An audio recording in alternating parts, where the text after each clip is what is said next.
Hello, I'm the Miami Autism Dad, Victor Antunez, the Inclusive Mind Realtor, and this is the Autism Podcast at Miami's Community Series. Today, I have the great honor and privilege of interviewing Mr. David Lawrence. Mr. David was the publisher of the Herald, the Miami Herald, from 1989 to 1999, during which they won 5 Pulitzers, which must be a record somewhere. That's pretty amazing to have get done. Now, Mr. Dave's got a bunch of accolades, so I'm actually going to read from this piece of paper everything he's done because I couldn't remember all of it. So he was instrumental in founding the Children's Trust in Miami-Dade County. The Children's Trust was established in 2002 to enhance the lives of children and families.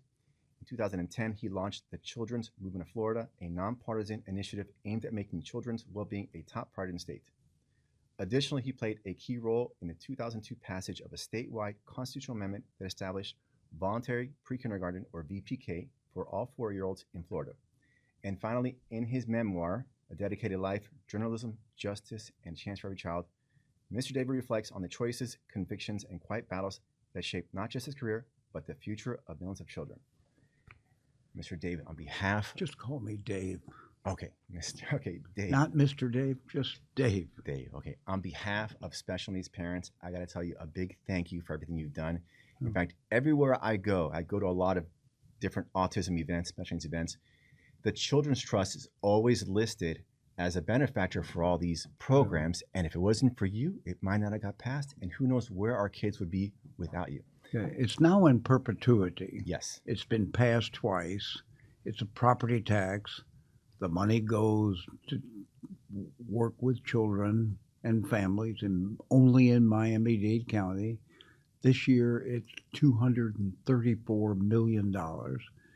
And it keeps on getting to be more because your home is worth more, of course, than it used to be. And Florida is an influx state. We're getting a lot of more residents. Absolutely. Now, interestingly enough, you say that it's a tax. And I was watching Jeb Bush talking about you, and he said that this was the first tax increase he actually could get behind. So a lot of bipartisan support on the Children's Trust. Well, it was important. It had first been tried under another name in 1988, a year before our family came to Miami, and it failed 2-1. When I decided to retire and work full-time on children's issues, most specifically on early learning, early education, early care, early development, I wanted to see if we could pass it. And I argued something different than had been argued. I argued it was about everyone's child. Now, do certain children and families need more than others? Absolutely.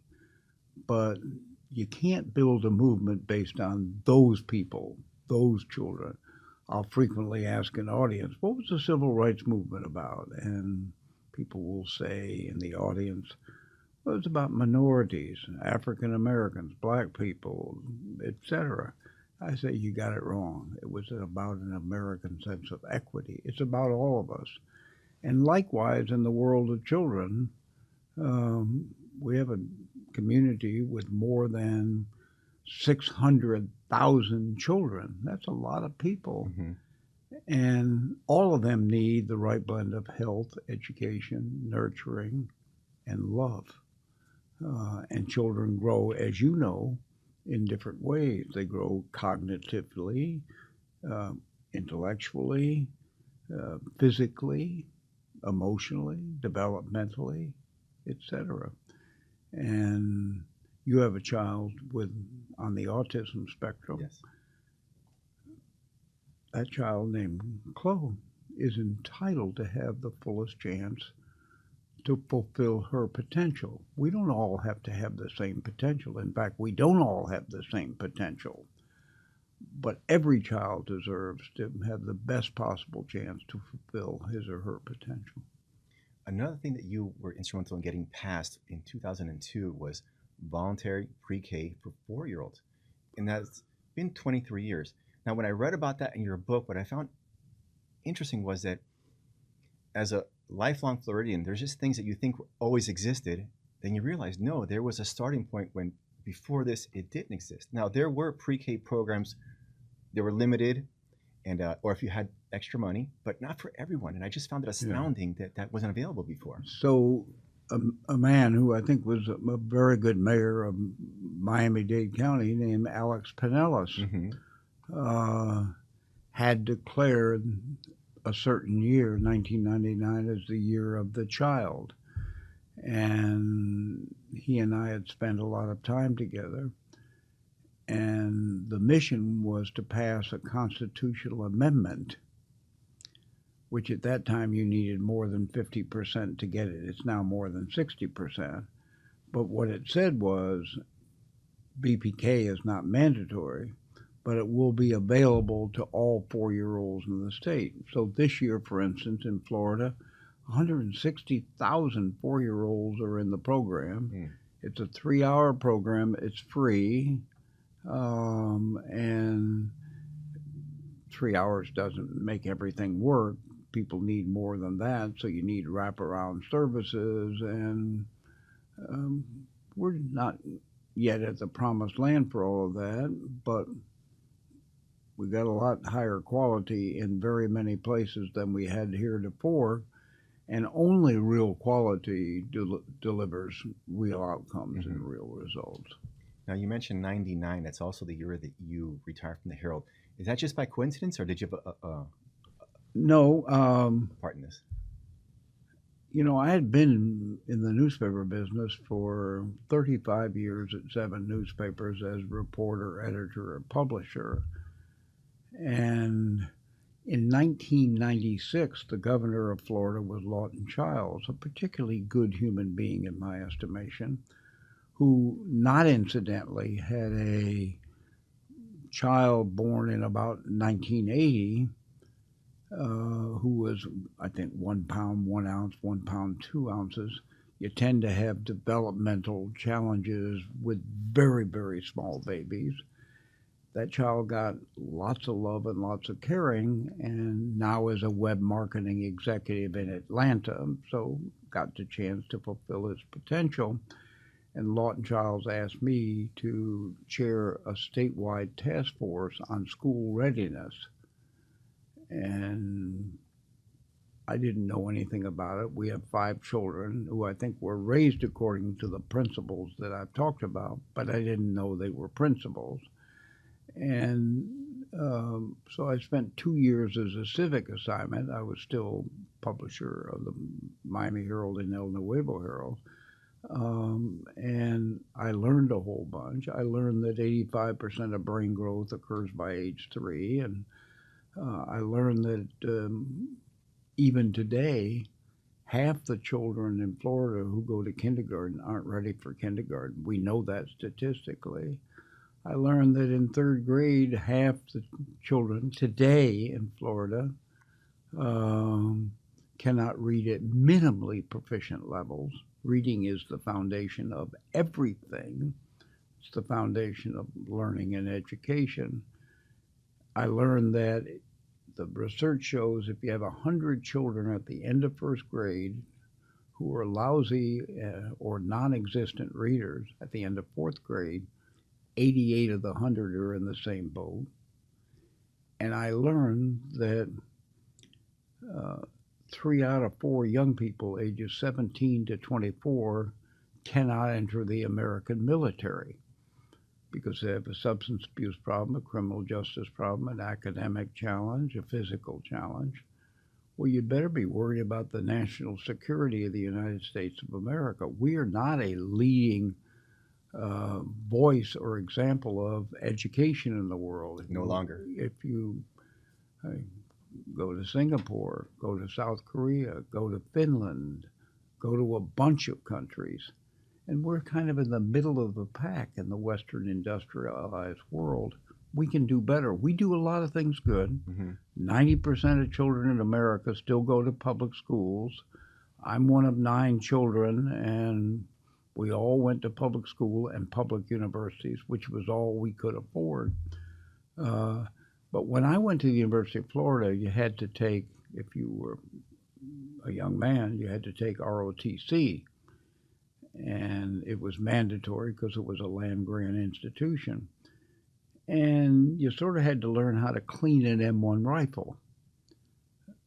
Well, now we have the most sophisticated military in the world and the most powerful military in the world. Uh, but it's a lot more than cleaning M1 rifles, Sure is. and you need to get the best and the brightest. And so we're in danger in this republic unless we can get far more people educated. Now, some of these numbers that you gave, were they Florida specific or national? National. And where does Florida stand as far as the standards of education in the nation? Well, we underspend by far per child, by far.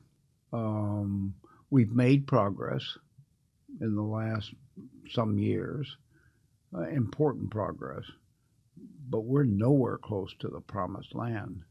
And what you've had develop in the past few years, and accelerating growth, first charter schools, which are public schools, but they can run by some different rules. But you've also had a growing matter of choice. So I'm a full product of public education. I believe in it deeply. I happen to think the superintendent of Miami-Dade schools is a really good person who cares, etc. But I'm also involved in a school called Cristo Rey, because I think people need to have a choice. And this school, Cristo Rey, which is Christ the King, where is the school located? Well, the school is, first of all, there are 40 of them in this country. Okay. They were started in the mid-90s in Chicago by the Jesuits. It's Catholic, but not parochial. What does that mean? It means that it's not a parochial school. The archbishop or the cardinal, depending on what town you're in, city you're in, is not responsible for Cristo Rey schools. And I saw my first Cristo Rey school in New York and Spanish Harlem in 2015 and came back. A really good man in this community is Mike Fernandez, who has been generous and thoughtful and a product of a high quality school called Xavier, which is a Jesuit school in New York. And he asked me to could I look at Cristo Rey schools? I'd never heard of it. Well, I came back excited. The model is quite different. Number one, you have to be poor to get into the school. I don't mean lower middle class, I mean poor. To get into school, you better convince folks that you're a self-starter, a really motivated human being. You will have 4 days of rigorous academics. On the 5th day, you'll go to work for a law firm or a hospital or a university, and you'll learn certain skills. Between step-up state vouchers and the work that these young people do, remember they're in high school, 14, 15, 16, 17, 18, and that money that they make is turned over to the school. They have skin in the game. Parents pay a teeny tiny sum. What's the end result of all of this? These children will go to college and graduate from college at a higher proportion than the highest socioeconomic status. It's a magnificent model. It's in North Miami. Everybody is poor who goes to the school. But one of the people I have quoted over the years is George W. Bush, who once talked about the soft bigotry of low expectations. You have 2 children. One of them is sort of neuronormal, and one of them is neurodivergent. Those 2 children are entitled to the highest quality that you can give them. And it doesn't mean that they'll be, quote, equal, but they can both not only live, but contribute to society. And when this country is at its best, I've been in 56 countries. We're such a well-intended country, but we've also kind of messed up some things. And I could give you a little tour around the globe and you could see. I could also tell you that of the Chinese Exclusion Act in 1882. No more Chinese in this country. Or I could tell you about the 1924 Immigration Act, in which we said, well, let's make the proportions coming through Ellis Island, let's make them the same as 1890, which means we're going to now keep certain people out. Or I could tell you about Roosevelt and others deciding in World War II that 110,000 Japanese Americans, three-quarters of whom were citizens, we can't trust them, put them in camps. Well, we're a better people than that. We're a very generous country in a whole bunch of ways. And there are an extraordinary number of good people among the 335 million people who live in this country. But part of the trick here, and it's not a trick, of course, is to focus as early as possible. So you have a child, Chloe, with autism. Well, you can't identify autism when the child is born. It's just not possible. And if I recall what you said, you sort of identified this at 2.5. Earliest anybody could do, as far as I know, is 1.5. And if you bring resources to bear, including love, including high expectations, Chloe's going to have a heck of a life. She's going to fulfill her potential and make a difference not only to herself, but to other human beings. Well, that's the joy of life. And that's America at its best. And we spend far too much time in anger and hatefulness. And the newspaper business is largely shot. And people think if they see two things on their iPhone, oh, I know what's happening, but they don't. And that's how you get a war that lasts 2 decades. In Afghanistan, we spend $2.1 trillion to bring democracy, and we clearly don't succeed. And World War II, we knew what we were doing. We knew what we had to get done, and that was a 4-year war. Speaking of early detection with the kids, my daughter, it was around 2.5 where we kind of knew that she's autistic. And what that did for us as a family is that we now started researching autism, speaking to the experts, what to do, what not to do. Because there were certain behaviors that she would engage in. Like she liked to be all by herself, build a little cave with blankets and all this. And the expert said, no, don't let her do that because these kids, they would just self-exclude themselves from the world. So by knowing that she was autistic, reaching out to professionals, they helped us at a very young age to guide our daughters. I think it's really important for this early detection. And I suspect that you, before then, you didn't know about anything about autism, did you? At all. So it's sort of like, I've been married for 61 years. My wife has Alzheimer's, has had it for 7 years. I didn't know anybody, didn't know of anything in our family history and heritage. I had to learn a whole bunch of things. And you didn't bargain for autism. I didn't bargain for Alzheimer's. My wife didn't bargain for Alzheimer's. And so you learned a lot. And, when you talk about what children need, they need the right blend of health and education. But they also need nurturing and love. There is nothing more fundamentally important to a child than love. Frankly, there's nothing more important to all the rest of us than love. And I tell a story in the book. You read the book. My father is dying. I'm very, very close to my father. I admired and loved him and my mother. And he's dying in Tallahassee Memorial Hospital. I'm running a newspaper in Detroit.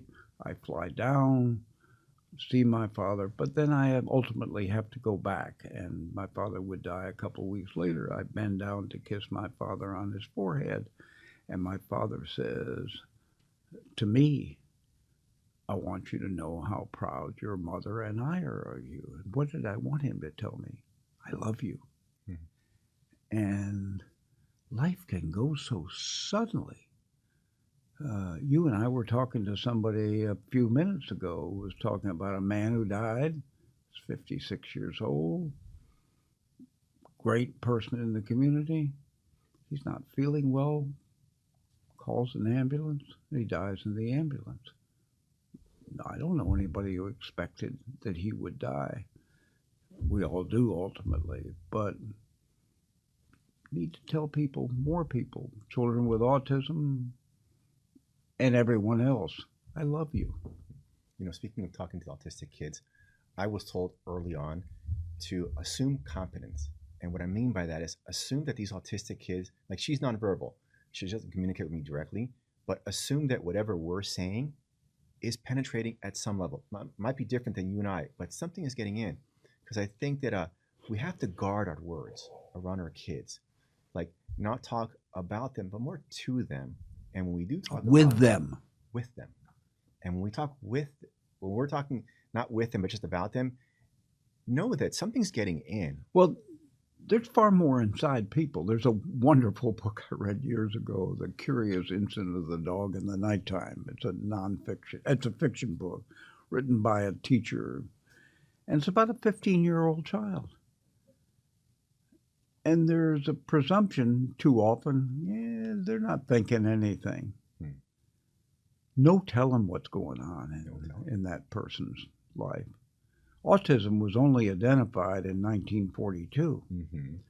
And the first in an 8-year-old in Mississippi who got a lot of love and a lot of attention and ended up with a pretty good and complete life. His parents were bankers in some smaller town, Mississippi. And it's about expecting really good things from people. And start with the assumption this person can do a lot. All 6 of my sisters became teachers, graduates of FSU or UF. And they became teachers when best and brightest women weren't going to be able to choose law or medicine. They were going to choose social work or teaching or nursing or secretaries, etc. Now they have young women have far more choices. And well, good for them. More than half of the people in law and medical school in this country are women now, which is a sea change from what it was before. But a lot of it has to do with expectations of yourself, expectations of other people. And if my granddaughter, who just graduated from in international relations, has a dream of going to Washington, has a dream of going to law school, well, that's what she's doing this fall. And isn't that great? And within closed mind, she'll have dreams and things she wants to do. And it's our obligation to give her the best possible chance to do those kinds of things. And to connect people with the right resources. You and I were talking about Dr. Alessandri at Card. What a gift he is and a treasure he is to this community and beyond. He's not ashamed to say, I love you. He expects good things from people. And boy, are we lucky to have people like that. In fact, he was my first guest on the podcast, and I thought it was so appropriate because there's nobody who's more involved in doing better work in the autism community in South Florida than Dr. Michael Alessandri. He is a phenomenal resource. Yeah. He facilitates my Autism Dads group as well.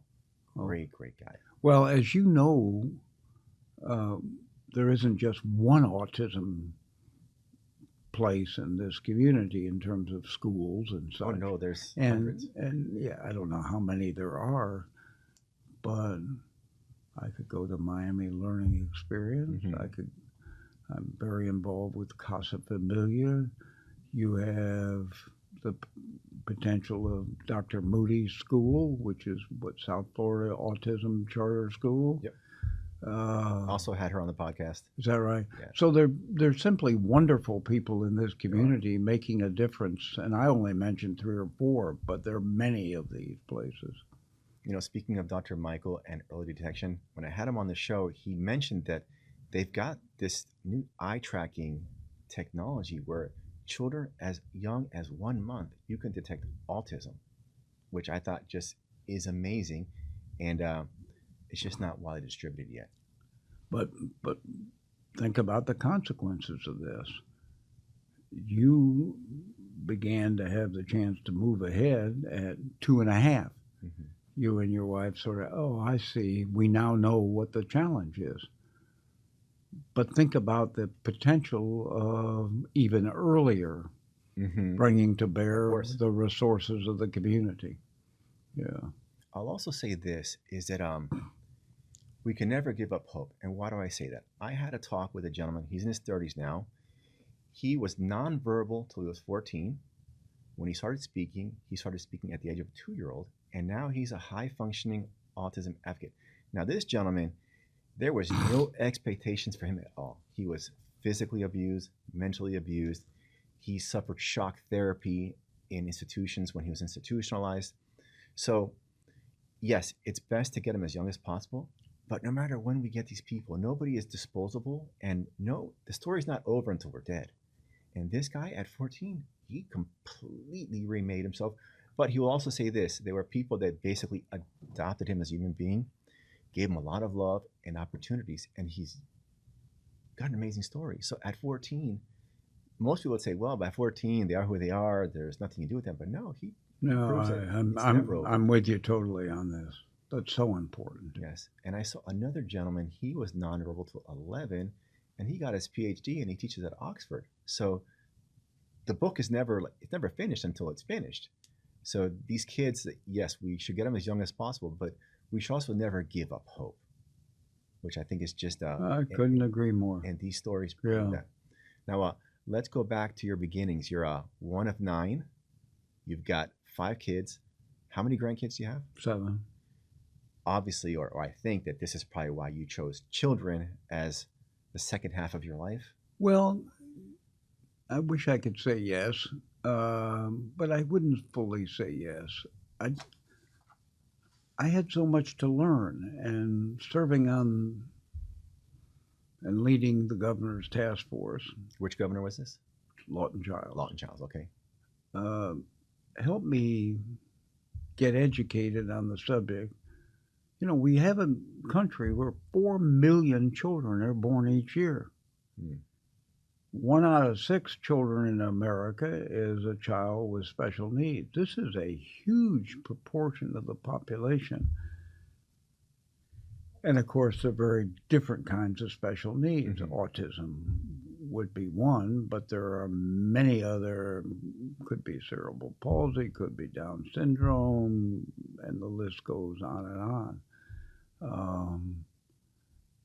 I have learned many years ago never to use the expression special needs children because it typecasts them. But children with special needs makes a whole bunch of sense. And when the Children's Trust came to be, it was an opportunity to invest in programs. Could be higher quality childcare, higher quality after school care, could be programs to break the cycle of prison, incarceration,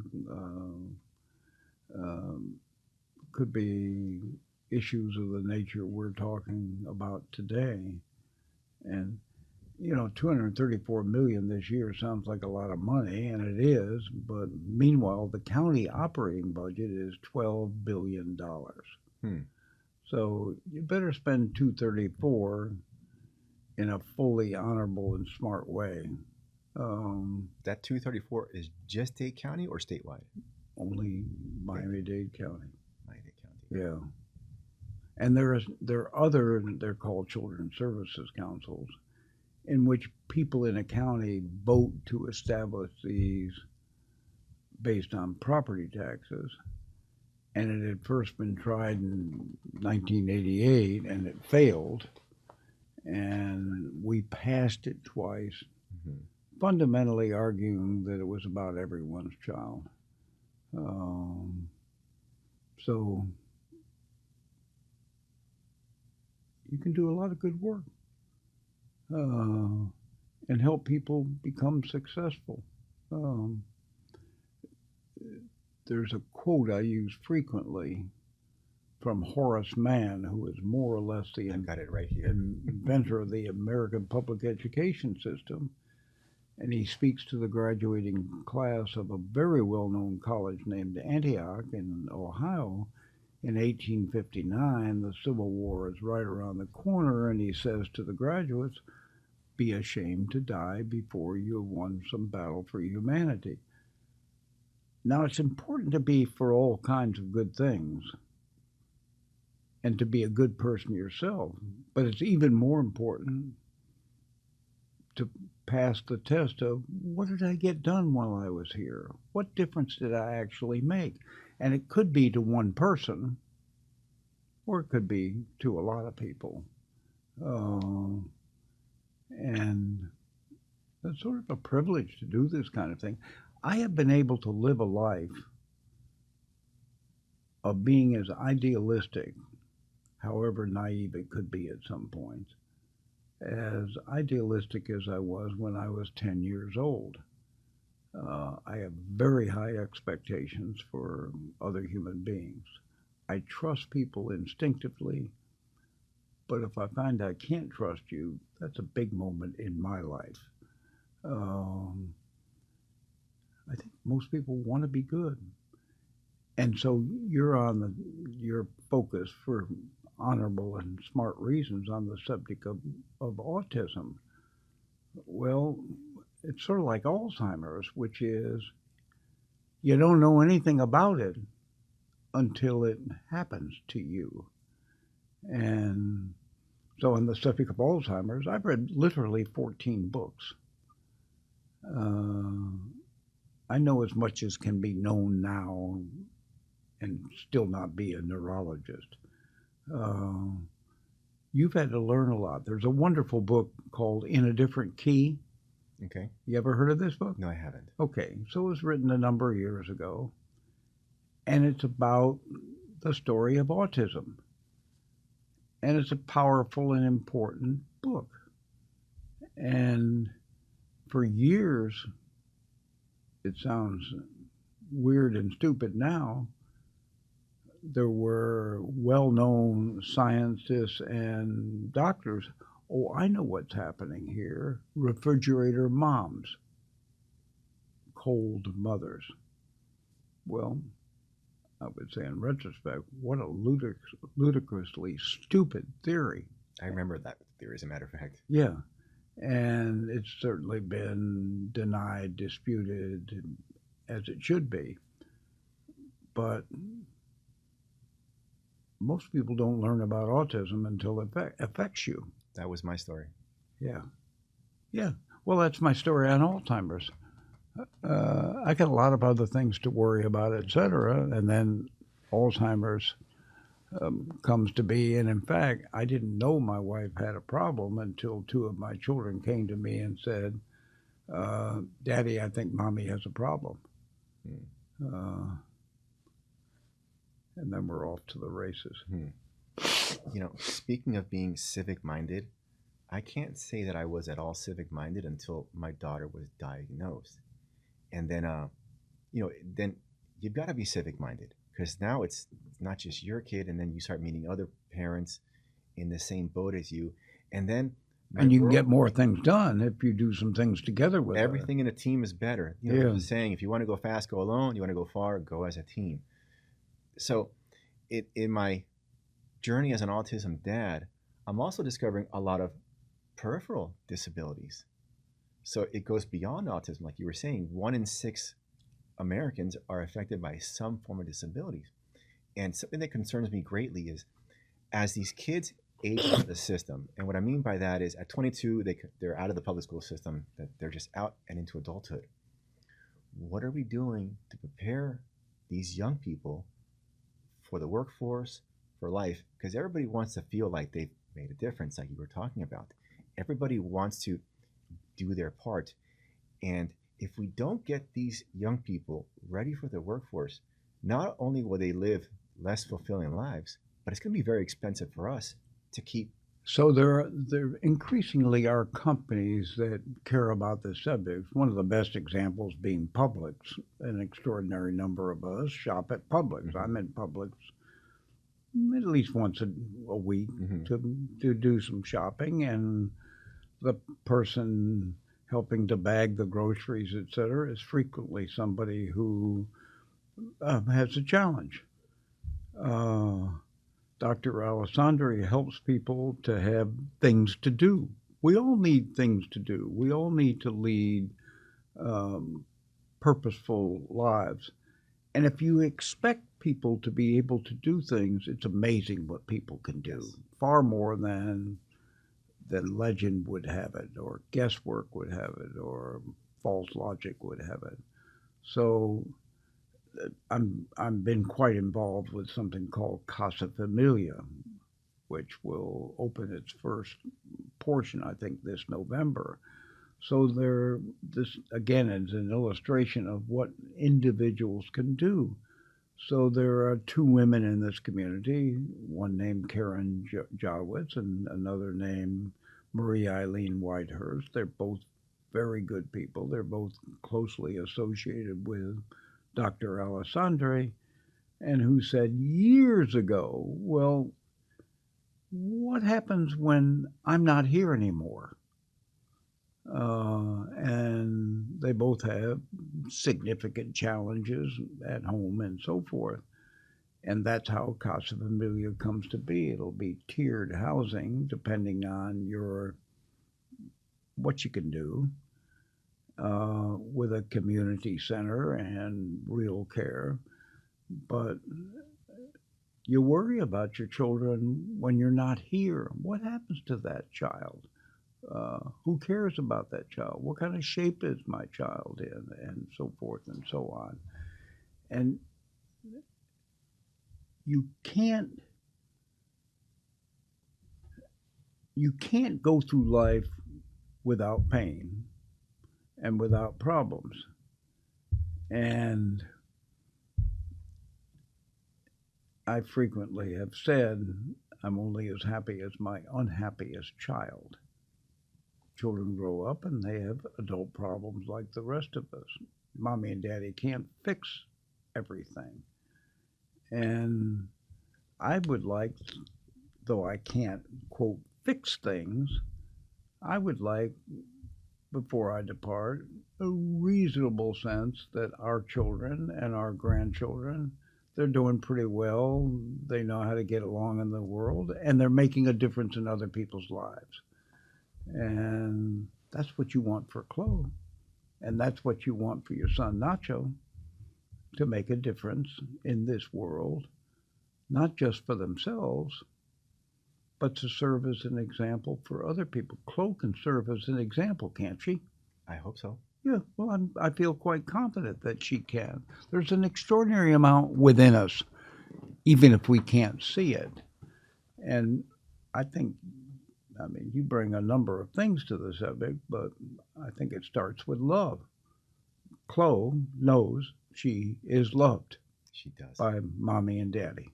Grandparents and her little brother. Who I gotta say that I see how Nacho is developing as a human being. He knows his sister's different. He's only 6, so does he know it's autism? I don't know what he knows, but he knows that she can't speak. He knows that she's got to be taken care of. He big brothers his older sister. So this is making him a much better human being, and I'm very happy to see that develop. Oh, that's a big deal. Really big deal. Yeah. Now, you mentioned Publix employing these adults, the young adults, with with disabilities. Now, I work with a center called the WOW Center. They I know help. them well. Okay, yes. So they help. Another great example, been around a long time. They have, yes, Uh, since the 50s, I think. yeah, Quite it's a been a while. long time. And I know generally how it came to be. Hmm. That's a great example of something special in our community, a great example. Now, I've spoken with them. So people that don't know, they help people with disabilities. They train them for work and get them work. Now, a big problem they're having is getting these adults employed. So Publix is a great example, but there's only so many jobs you can give. So how do we get the message out to other big employers that these people, they don't just need jobs, they don't just deserve jobs, but they do a good job when they have a job. And they can do, it sort of reminds me of Cristo Rey and convincing folks to provide jobs for the students. Hmm. And you'd be tempted to say, I don't know what they can really do, but they can do a lot. And we make a big effort to connect so well with the companies at which they work to make sure that the companies say, I'm really glad I did this, because they can make a real contribution. Yeah, this is hard work doing this, because the world lives in stereotypes. Yes, it does. But the best you can be, you're not going to save the world. The best you can be is um, a person who makes a difference in other people's lives.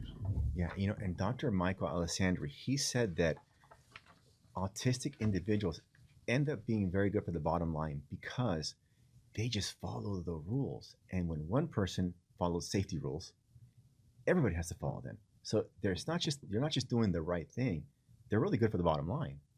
And I don't think that we're doing a good enough job of educating these employers. I wonder how do we reach out Oh, to I'm them? sure you're right.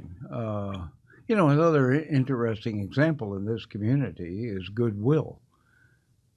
It's a remarkably professional They sure organization are. and makes an extraordinary. But again, this goes back to the point of high expectations. If you think, I don't think they can do that much, you're missing the opportunity. And Goodwill, they don't just employ people with disabilities; they also have a job training center also, Very much so. which is And the person who runs it, a man named David Landsberg, who incidentally worked at the Herald in my time. He's a remarkable chief executive. They got a great board. And the chair of the board is a woman named Julie Griner, who's really smart, stunningly capable. Yeah, leadership, caring. Speaking of the paper, you retired from the paper quite young. You were 56, I think you Hmm. said. Why did you retire at that young age Well, from the paper? yeah. So maybe part of it was handwriting on the wall, which is to say, when I was in the newspaper business, it was very profitable, able to afford the best journalism, made a difference in the community, and it was clear the internet was moving over the horizon. Um, and it's sort of like the taxi cab business. Well, if I had talked to you 30 years ago, yeah, everybody takes taxi cabs. I haven't been in a taxi Hmm. cab in years and years and years.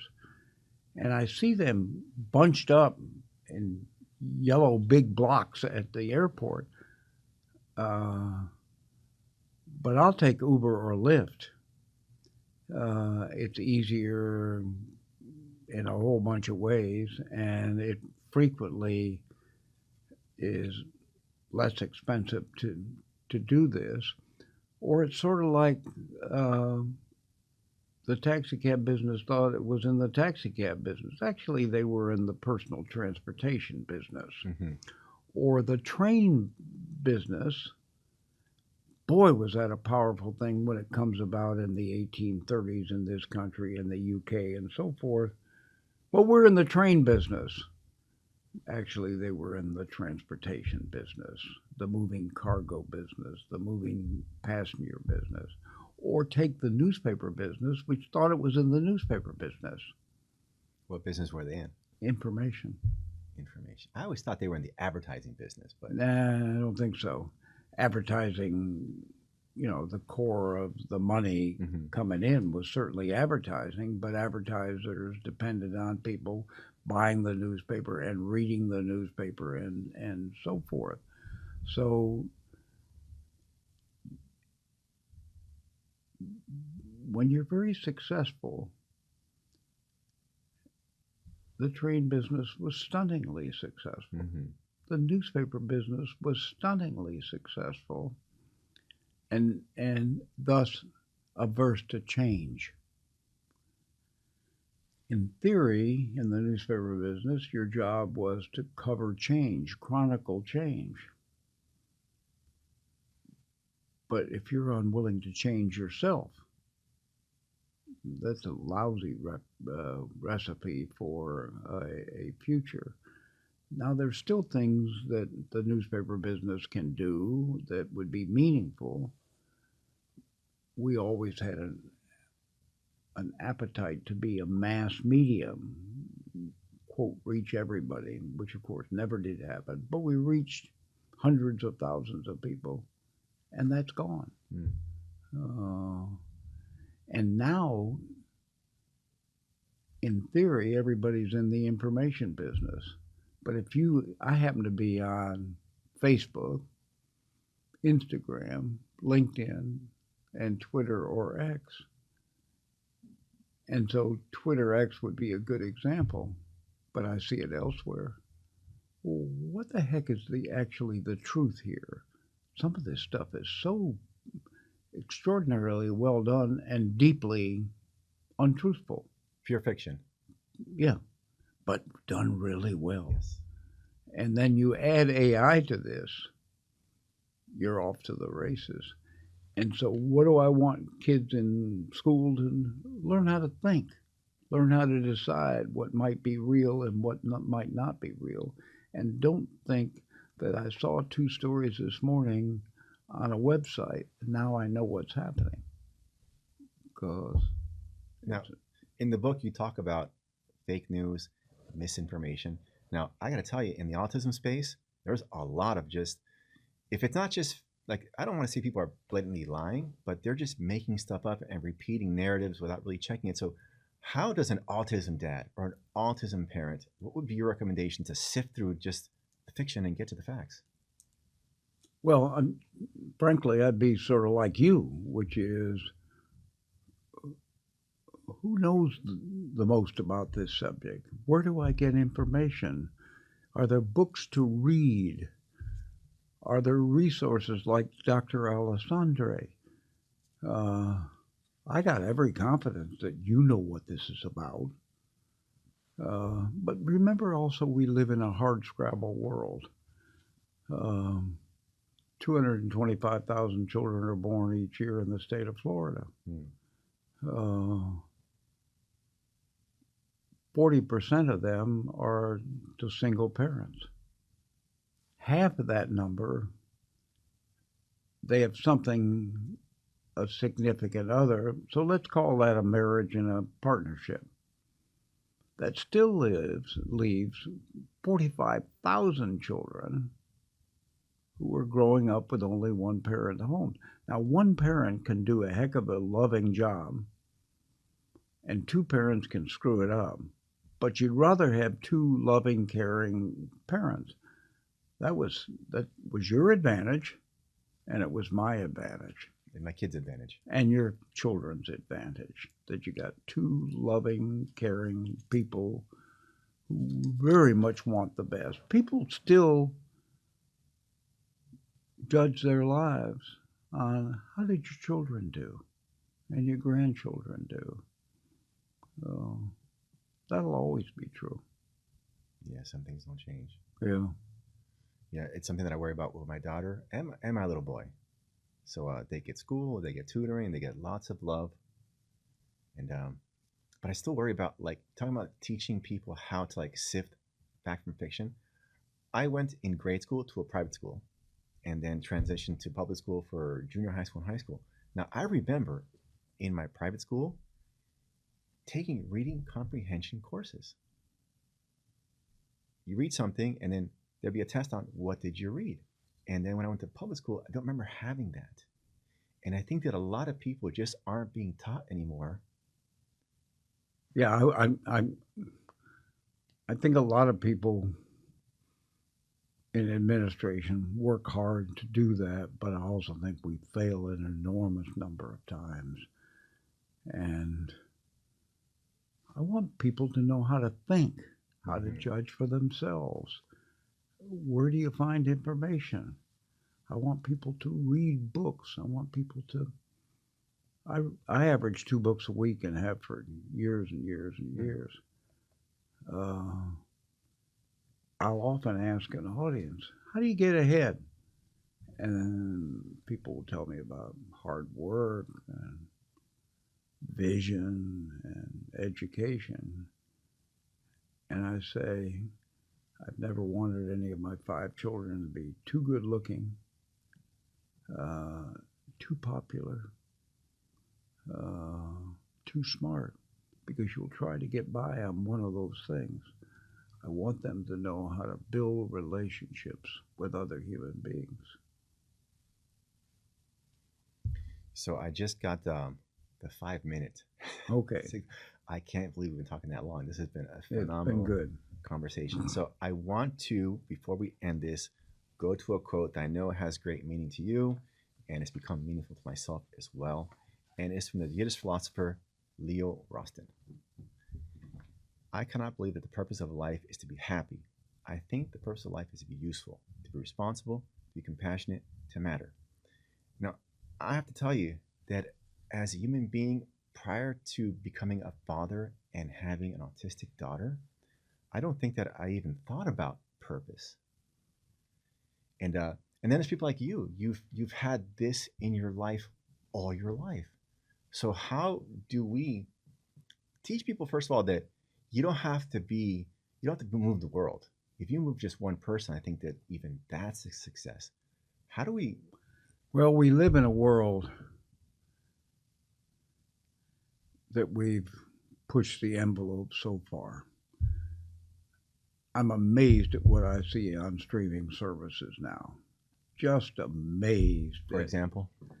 a frequent use of a word starting with F Oh, over yes. and over and over again. I worry that, quote, children know too much at a way too young age. I want people, the best values are the old fashioned values. I This agree. doesn't make you conservative or out of touch. Uh, but you want your children to grow up and contribute to themselves and contribute to other people.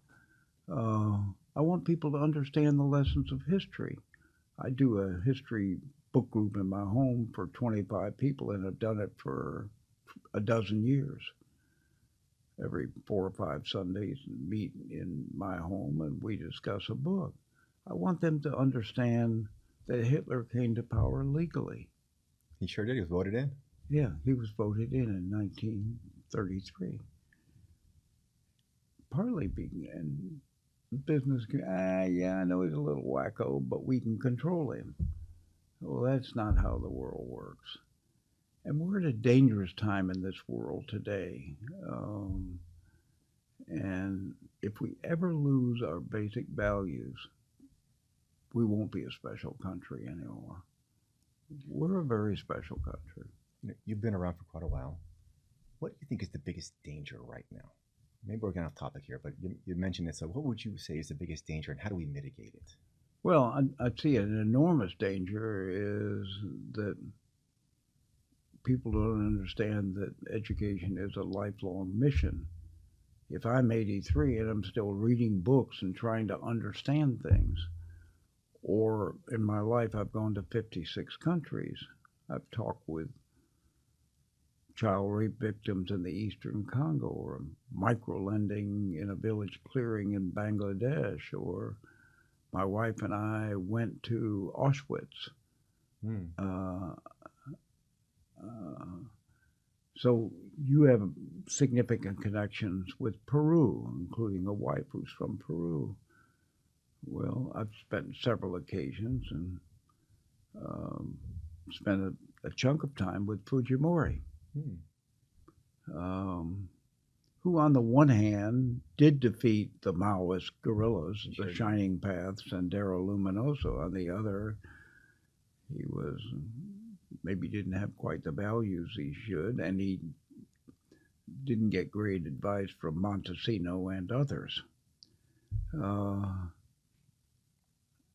I want, we're all conflicted human beings. So if you look on Mount Rushmore, you see five faces, and one of them is Teddy Roosevelt, and who's got a great reputation as president.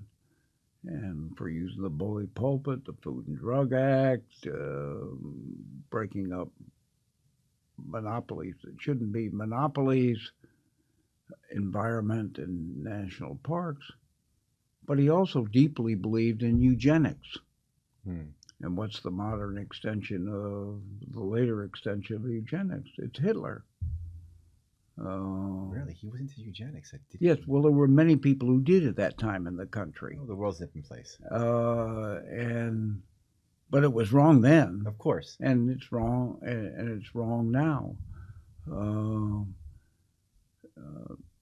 there's a wonderful book called Caste by a writer named Isabel Wilkerson, and it looks through the lens of all of this through black and white in the South, Nazi Germany and the Jews, and the Dalits or the untouchables in India. We got a long way to go to be a world that is genuinely civilized, genuinely thoughtful of other human beings. And we've got a real chance to be that kind of place in America, to be a place where your daughter gets all the attention she's entitled to have. And she needs a different kind of attention She does. than other folks. And her brother. Yeah, yeah. So, Well, Dave, this has been a great conversation. oh, I totally agree. Thank you. Privileged to do this with you. My privilege. I'm so glad you wrote that book. I Okay. felt like I was like reading Norman Rockwell. Like you, a very good writer. It brought me back to an older America. Yeah, and I happen to love Norman Rockwell's work, and we have a home in Vermont. The next town over is a town called Arlington, where he painted for years and years. And you know, he was sort of put down for many years as not a real artist. But he was a real artist, and he now gets the attention. He sure and his was. work is worth millions for good reason. Of course. But he represented the America we want to be, Yes. The ideal. and sometimes are. And sometimes. Yeah. Well, So Dave, thank you. no, thank you. Your life has mattered a lot. And on behalf of autism parents, especially these parents like myself, thank you so much. You're quite welcome. Thank you. Thank you. Well, this has been the Autism Podcast on Miami Community Newspapers. Again, we have here a living treasure in Mr. David Lawrence. And thank you for joining us. We'll see you in the next time.